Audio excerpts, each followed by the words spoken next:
સુરત માલધાણ પોલીસે માનવતા દાખવીને 3 બાળકોને શોધી કાઢીને પરિવારને સોંપ્યા છે. રમતા રમતા ઘરેથી નીકળી ગયેલ આ બાળકોને પોલીસે ગતરા કલાકોમાં જ શોધી કાઢ્યા છે.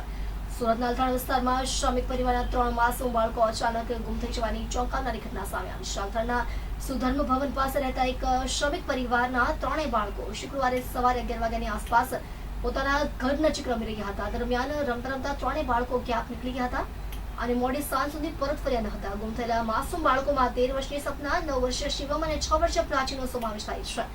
એક સાથે ત્રણ બાળકો ગાયબ થતા સમગ્ર વિસ્તારમાં ભારે ચકચાર મચી ગઈ છે.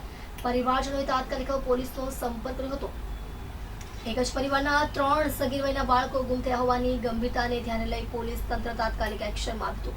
ઘટનાની જાણ થતાં જ ઉચ્ચ પોલીસ અધિકારીઓ સહિતનો કાફલો દોડતો થઈ ગયો હતો અને શ્રમિક પરિવારની મુલાકાત લઈ બાળકોના વર્ણન અને છેલ્લા પહેરેલા કપડાં અંગેની વિગતો મેળવીને કાયદેસરની તપાસ હાથ ધરી હતી. માસૂમ બાળકોને વહેલી તકે શોધ કરવા માટે અલથાણ પોલીસે અલગ અલગ ટીમો બનાવીને તપાસનો ધમધમાટ તેજ કર્યો છે. પોલીસે સુથર્મ ભવન આસપાસના વિસ્તારો તેમજ સોસાયટીના એન્ટ્રી એક્ઝિટ પોઈન્ટ અને મુખ્ય રસ્તાઓ પર લાગેલા સીસીટીવી કેમેરાના ફૂટેજ મેળવી તેની બારીકાઈથી તપાસ શરૂ કરી છે. પોલીસ ટેકનિકલ સર્વેલન્સ અને સ્થાનિક લોકોની પૂછપરછના આધારે બાળકો કઈ દિશામાં ગયા છે તેની કડી મેળવવાના ચક્રો ગતિમાન કર્યા હતા. આમ ગણતરીના કલાકોમાં જ પોલીસે 3 બાળકોને સહી સલામત શોધી કાઢવામાં આવ્યા હતા. પોલીસે બાળકોને પરિવારને સુરક્ષિત રીતે સોંપવામાં આવ્યા. પોલીસની આ કામગીરીને પરિવાર અને સ્થાનિકોએ બિરદાવી છે.